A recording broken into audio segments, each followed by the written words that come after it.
અમદાવાદના રાજીવનગરમાં તોડફોડ મામલે સ્થાનિકોએ નારોલ પોલીસ સ્ટેશનનો કર્યો ઘેરાવ, હુમલાખોર સામે કાર્યવાહી ન કરાયાનો આરોપ। રાજદ્રોહ કેસમાં અલ્પેશ કથિરિયાના જામીન રદ થતા અલ્પેશ ભૂગર્ભમાં અલ્પેશ શોધવા ક્રાઇમ બ્રાન્ચ, એસઓજી અને પીસીબીની ટીમ બનાવાઈ। અલ્પેશ ઠાકોર સામે સમાજમાં ઉભો થયો સંતોષ, સરમુખત્યાર શાહીના રમેશજી ઠાકોરે અલ્પેશ પર લગાવ્યા આરોપ। વાયબ્રન્ટ સમિટને લઈને સીએમએ તૈયારીઓનું કર્યું નિરીક્ષણ। પીએમ મોદી 17 થી 20 જાન્યુઆરી સુધી ગુજરાતની મુલાકાતે વાયબ્રન્ટ સહિતના કાર્યક્રમમાં આપશે હાજરી। સીએમ રૂપાણીએ વધુ 7 ટીપી સ્કીમને આપી મંજૂરી। અમદાવાદની 5 અને રાજકોટની 2 ટીપી સ્કીમને મંજૂરી। 18મી ફેબ્રુઆરી અમદાવાદમાં મેટ્રો ટ્રેનનું ટ્રાયલ રન, માર્ચથી નિયમિત શરૂ થશે ટ્રેન। 17મી જાન્યુઆરીએ વધુ એક ટ્રેન દક્ષિણ કોરિયાથી થશે રવાના।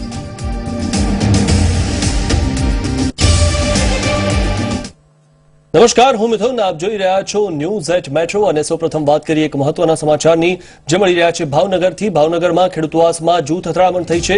એક જ જ્ઞાતિના લોકો વચ્ચે જૂથ અથડામણ થઈ છે। સામસામે પથ્થરમારો પણ થયો, કાચની બોટલ પણ ફેંકવામાં આવી। તો ડીવાયએસપી સહિત પોલીસનો કાફલો પણ ઘટના સ્થળે પહોંચી ગયો છે અને જૂથ અથડામણ જે થઈ છે તેમાં કાચની બોટલો પણ ફેંકવામાં આવી હતી। ખેડૂતવાસમાં જૂથ અથડામણ થઈ છે ભાવનગરમાં અને એક જ જ્ઞાતિના લોકો વચ્ચે આ જૂથ અથડામણ થઈ છે।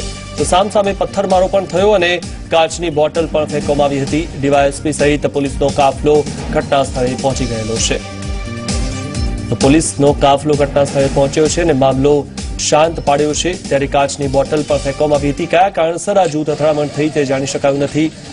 ભાવનગરના ખેડૂતવાસમાં જૂથ અથડામણ થઈ છે અને જૂથ અથડામણ પાછળનું કારણ જાણી શકાયું નથી। પણ એક જ જ્ઞાતિના લોકો વચ્ચે આ મારામારી થઈ છે, જૂથ અથડામણ થઈ છે। તો પથ્થરમારો થયો અને કાચની બોટલો પણ ફેંકવામાં આવી હતી।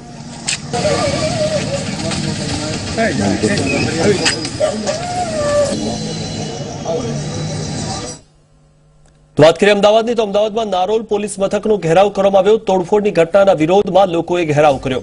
હુમલાખોરો સામે કાર્યવાહી ન કરાઈ હોવાનો આક્ષેપ કરવામાં આવ્યો છે। મહિલાઓ સહિત કેટલાક શખ્સોએ તોડફોડ કરી હતી। ડેકોરેશનની ઓફિસ તથા વાહનોમાં પણ તોડફોડ કરી હતી।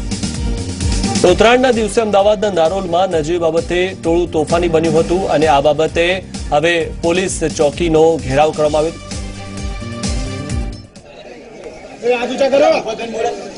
તો ઉલ્લેખનીય છે કે નારોલ પોલીસ મથકનો ઘેરાવ કરવામાં આવ્યો હતો અને ઉત્તરાયણના દિવસે જે બબાલ થઈ હતી તેને લઈને આ ઘેરાવ કરવામાં આવ્યો છે। ખાસ કરીને લોકોની જે માંગ છે, તોડફોડની ઘટનાના વિરોધમાં લોકોએ ઘેરાવ કર્યો છે।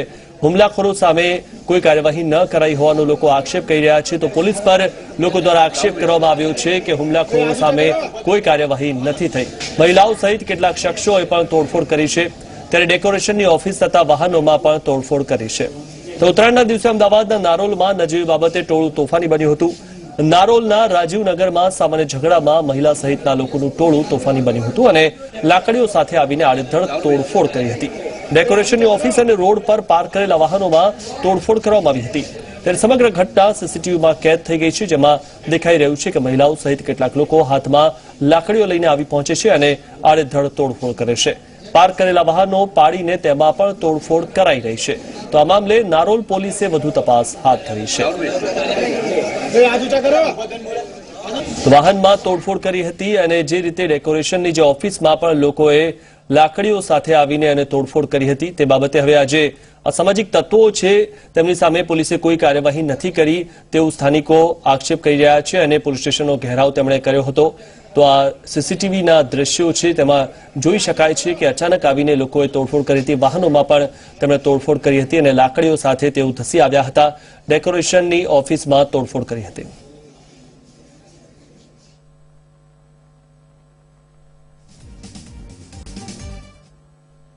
અને હવે વાત કરીએ અલ્પેશ કથિરિયા પર આફતની।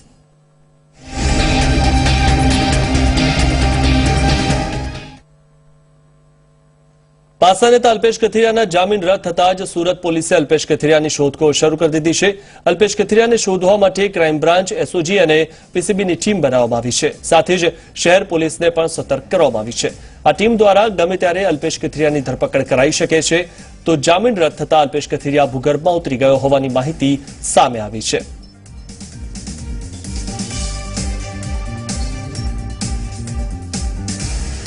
સુરત પાસ કન્વીનર અલ્પેશ કથિરિયાના કોર્ટે જામીન રદ કર્યા છે. ત્યારે શહેરના પોલીસ કમિશનરે જણાવ્યું છે કે અલ્પેશ કથિરિયાની ગમે ત્યારે ધરપકડ થઈ શકે છે.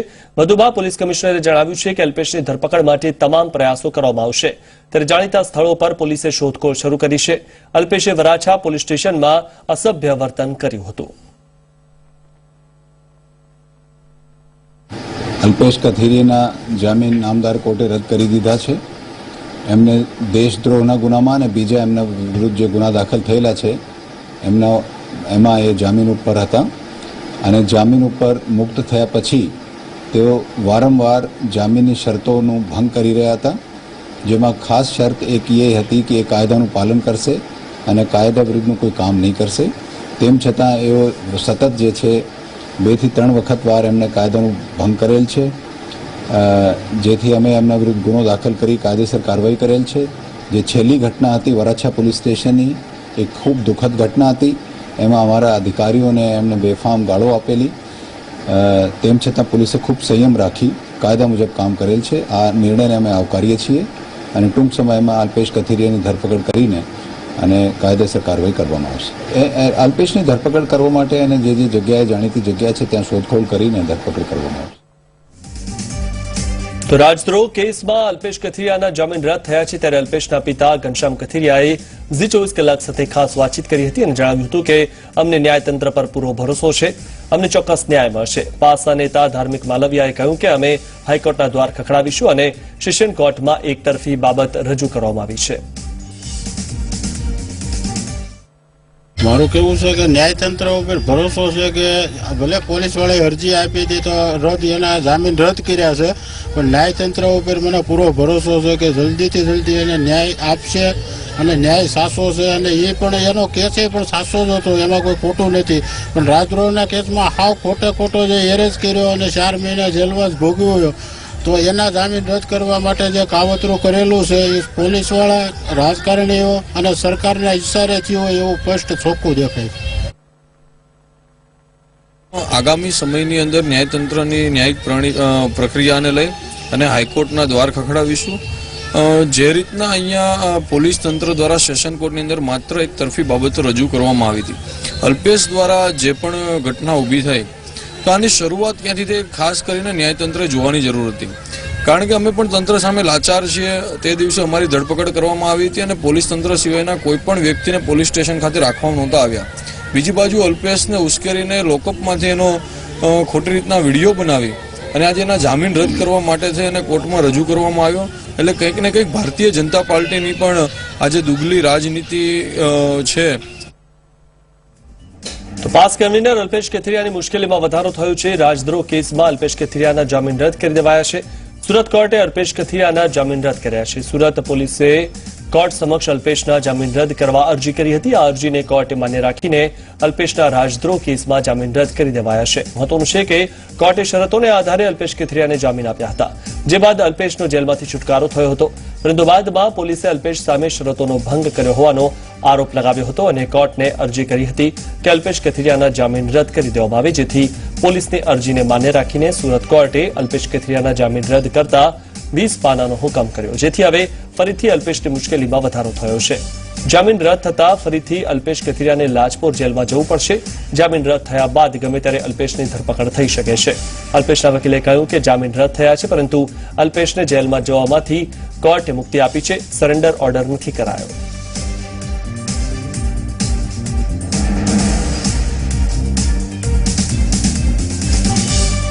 નામદાર કોર્ટે જે 3/18નો જે ઓર્ડર હતો તેમાં શરત નંબર 5 કાયદો અને વ્યવસ્થાનું પાલન કરવું, એમાં મોટાભાગે નામદાર સેશન્સ કોર્ટે પોલીસની દલીલ કંઈ ગ્રાહ્ય રાખી છે, પરંતુ વધુમાં એક તક કે સરેન્ડર થવાનો ઓર્ડર નથી કર્યો, એટલે કંઈક અંશે અલ્પેશને પણ પોતાનો બચાવ કરવાની તક મળી રહે એ અનુસંધાને અમે આ ઓર્ડરનો ઊંડાણપૂર્વક અભ્યાસ કરીને નકલ મેળવ્યા બાદ આ ઓર્ડરની સામે હાઈકોર્ટમાં મૂવ થનાર છે. પોલીસે તો તમે જોવો છો કે 3.5 વર્ષથી ઘણું બધી કરતી આવી છે. નાની એમથી મેટરને એટલું મોટું સ્વરૂપ આપ્યું છે કે કંઈક ને કંઈક અંશે 6 ફરિયાદ એક દિવસમાં કરી છે. અને આ ઓર્ડર બાદ એમને હું માનું છું 6 ફરિયાદની અંદર બીજી 2 કે 3 ફરિયાદની અંદર પણ હજુ આજ દિન સુધી અલ્પેશની ધરપકડ નથી કરી.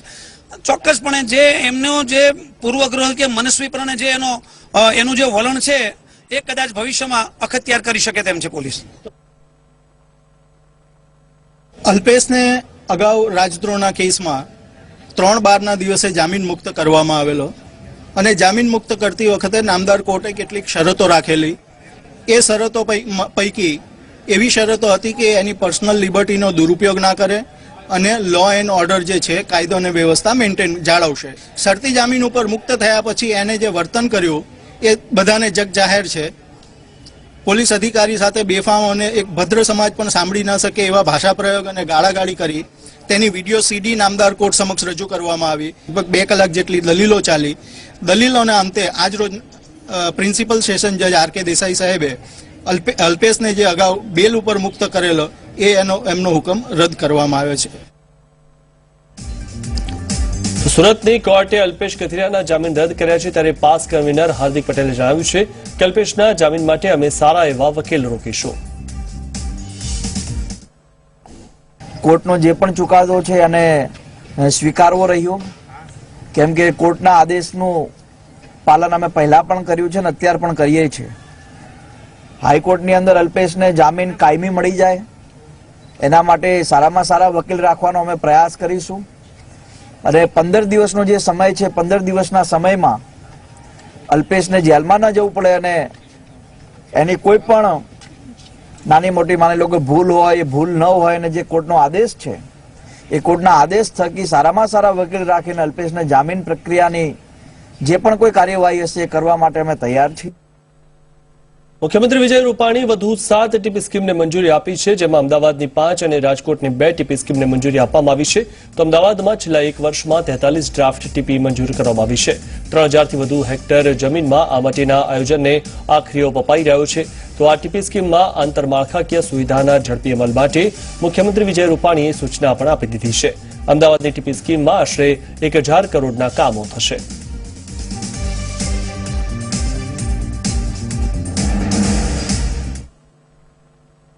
અમદાવાદ શહેરમાં માર્ચ મહિનાથી દોડશે મેટ્રો ટ્રેન. શહેરમાંથી વસ્ત્રાલથી એપ્રિલ પાર્ક સુધી 18 ફેબ્રુઆરીએ ટ્રાયલ રન લેવામાં આવશે. ત્યારબાદ માર્ચ 2019થી શહેરમાં નિયમિત ટ્રેન દોડશે. આ પહેલા 17 જાન્યુઆરીએ વધુ એક ટ્રેન દક્ષિણ કોરિયાથી રવાના થશે, જે 7મી ફેબ્રુઆરીએ કચ્છના મુન્દ્રા પોર્ટ પર આવી પહોંચશે.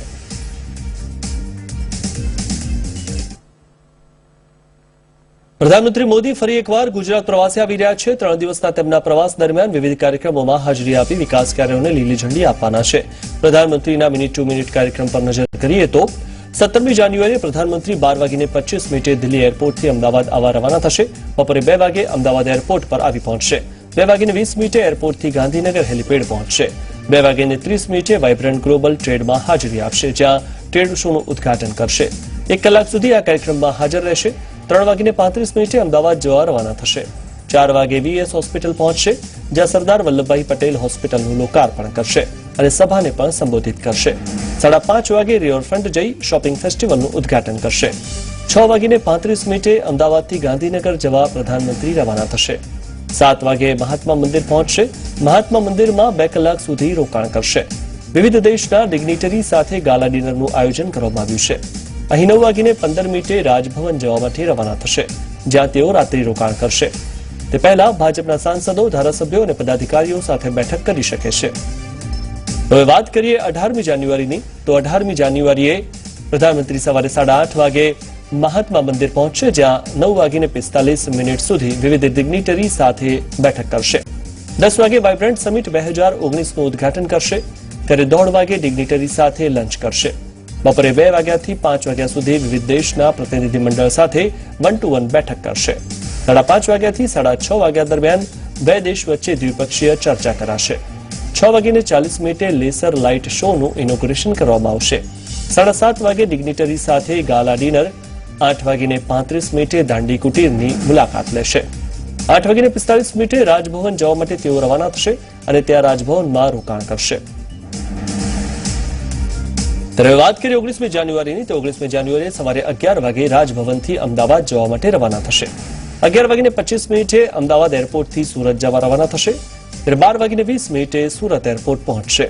1:05 સિલવાસા હેલિપેડ પહોંચશે.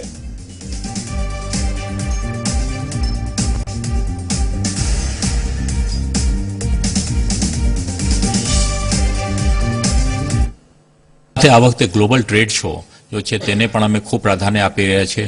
બાયર સેલર મીટ થશે, તેમાં રિવર્સ બાયર સેલર મીટ થશે, વેન્ડર ડેવલપમેન્ટ થશે, તો આ બધા તો થશે.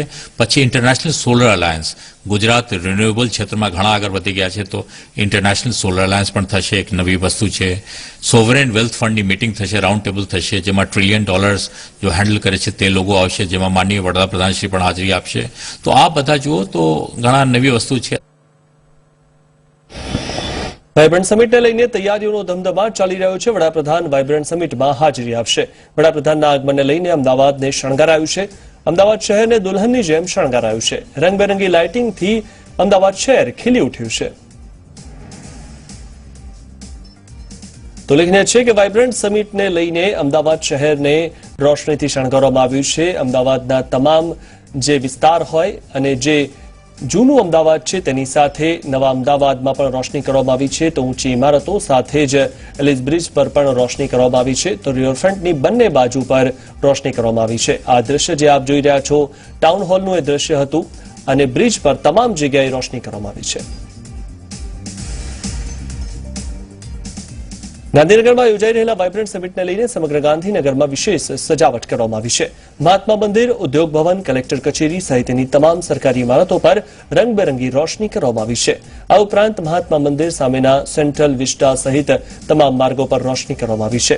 શહેરના મુખ્ય બગીચાઓમાં પણ વૃક્ષો પર રોશની કરવામાં આવી છે. મુખ્ય માર્ગો, સરકારી ઇમારતો તેમજ બાગ બગીચાઓમાં કરાયેલી રોશનીને લઈને સમગ્ર ગાંધીનગર શહેર ઝળહળી ઉઠ્યું છે.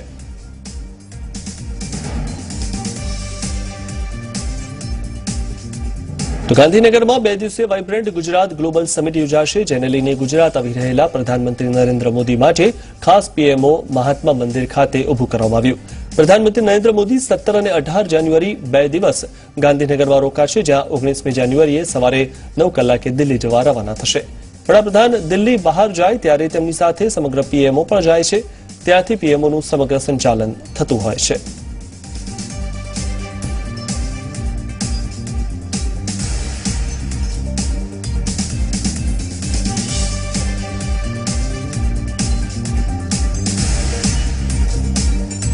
તો આગામી 18મી જાન્યુઆરીથી વાઇબ્રન્ટ ગુજરાત ગ્લોબલ સમિટ ગાંધીનગરના મહાત્મા મંદિરમાં થવા જઈ રહ્યું છે. ત્યારે ત્રિદિવસીય સમિટનો પ્રારંભ પ્રધાનમંત્રી નરેન્દ્ર મોદી કરવાના છે.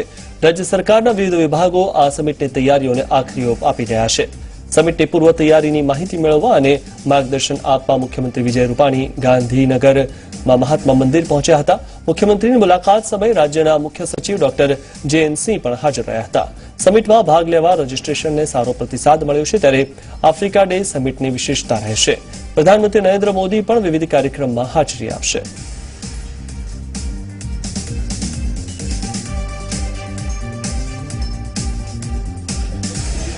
શેપિંગ ન્યૂ ઇન્ડિયા 9મી એડિશન એની હવે કલાકો ગણાઈ રહ્યા છે.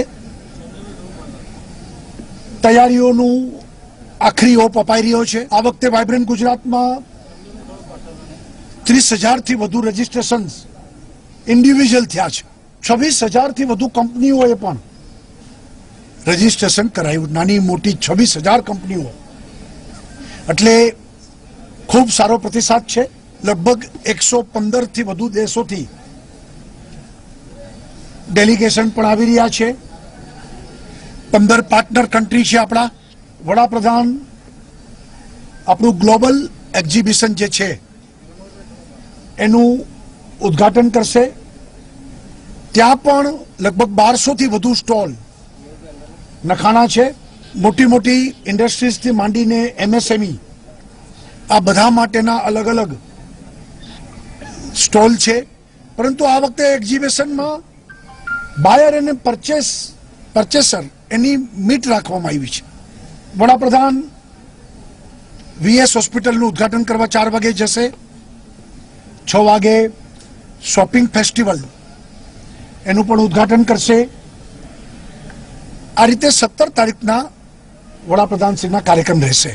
ઇનોગ્રેશનના કાર્યક્રમ વડાપ્રધાનના હસ્તક અહીંયા થશે. બીજો પૂર્ણાહુતિનો કાર્યક્રમ અહીંયા રહેશે, જેમાં આપણા દેશના ઉપરાષ્ટ્રપતિ વેંકૈયા નાયડુજી પધારવાના છે. ત્રીજું, અહીંયા એમએસએમઈ લઘુ ઉદ્યોગનો જે સેમિનાર છે એ પણ અહીંયા થશે. અને સ્પ્રિંગ 2022 એટલે કે ભવિષ્યનું 2022નું ગુજરાત, એ કાર્યક્રમ પણ આ મેન હોલ ઉપર થશે. વડાપ્રધાનની આખી એક જુદી લોન્ચ બનાવવામાં આવી છે ત્યાં, એ પણ 1-to-1 બધા સાથે મિટિંગો કરશે.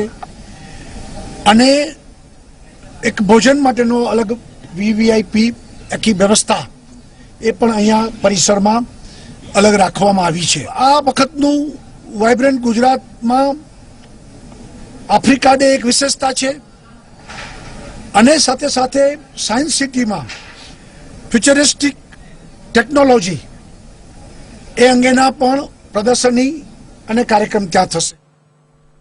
અમદાવાદના ઇતિહાસમાં સૌ પ્રથમ વખત 24 કલાક શોપિંગનું આયોજન થવા જઈ રહ્યું છે. એટલે કે હોટેલ, ક્લબ, કપડા, સ્ટ્રીટ ફૂડ, શોપ સહિત અનેક નાની મોટી દુકાનો દિવસ રાત ખુલ્લી રહેશે.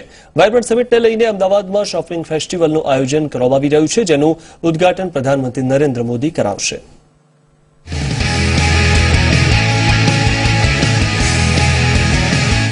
આમ તો અમદાવાદ રાત્રે જલ્દી સૂઈ જનારું શહેર છે. અમદાવાદ સહિત રાજ્યના કોઈ પણ શહેરમાં નાઇટ લાઈફ નથી, પરંતુ પહેલી વખત અમદાવાદમાં દિવસ રાત ચાલુ રહેતા શોપિંગ ફેસ્ટિવલનું આયોજન કરાયું છે.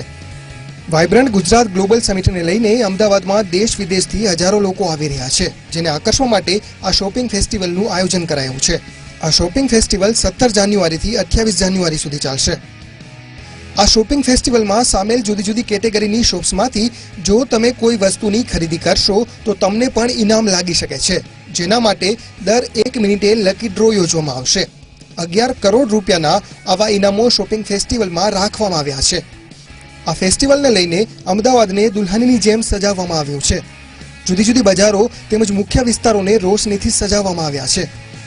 શોપિંગ ફેસ્ટિવલમાં ભાગ લેનારી જુદા જુદા સેક્ટરની શોપ્સ અંગે વાત કરીએ 2700 ગાર્મેન્ટ શોપ, 600 ઇલેક્ટ્રોનિક શોપ અને 600 શોપ્સ ફૂડ એન્ડ બેવરેજીસની હશે, જ્યારે 110 હોટલ્સ, 300 જ્વેલરી શોપ અને 100 ફર્નિચર શોપ્સ હશે. આ સિવાય ક્લબ, જીમ, સ્પા તેમજ મેડિકલ સ્ટોર પણ હશે. આ શોપિંગ ફેસ્ટિવલથી ઓફલાઈન વેપારીઓ માટે ઘણો સારો માહોલ બનશે તેવું આયોજકોનું માનવું છે. રાજ્ય સરકારનો એક આયોજન કરવા પાછળનો હેતુ એ છે કે વેપારીઓ ઈ કોમર્સ, કે ભાઈ જે લોકો ઈ કોમર્સથી માલ વેચે છે એની સામે આપણા વેપારીઓને ઘણી તકલીફ હતી, તો એક જાતનો એમનો કોન્ફિડન્સ ગેઇન થાય. અને બીજું કે તમે સારી રીતે તમારી દુકાનો, તમારે શણગારો, તમારું હાઉસકીપિંગ સારું રાખો, સારી પ્રોડક્ટ્સ તમારી દુકાનોમાં રાખો, સારી રીતે વેપાર સાથે વાત કરો અને તમે ડિસ્કાઉન્ટ પણ ઓફર કરતા કરી શકો. અને રેસ્ટોરન્ટ્સમાં હેવમોર છે, ટીજીવી છે, વાડીલાલ છે, એ બધા પણ જોડાયા છે. ક્લબો પણ જોડાઈ છે. કર્ણાવતી, રાજપથ, લાઇટિંગમાં એમના ફૂડ બિલ ઉપર ડિસ્કાઉન્ટ પણ આપવાની છે.